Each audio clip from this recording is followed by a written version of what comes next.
Итак, дорогие друзья, проходим по ссылке и открывается сайт Энет газета и страничка Татар КЗ. Нажимаем на Тауш-Беру, затем проходим, кликаем на Татар КЗ 2018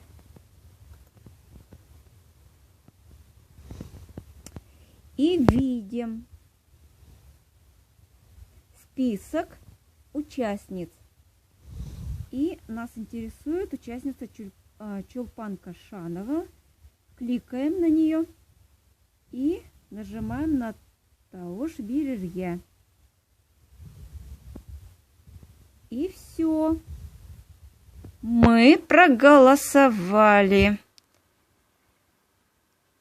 Результат можно будет снова пройти по ссылке и увидеть проценты. Голосовать можно с разных телефонов, с разных, то есть с ноутбука, с компьютера.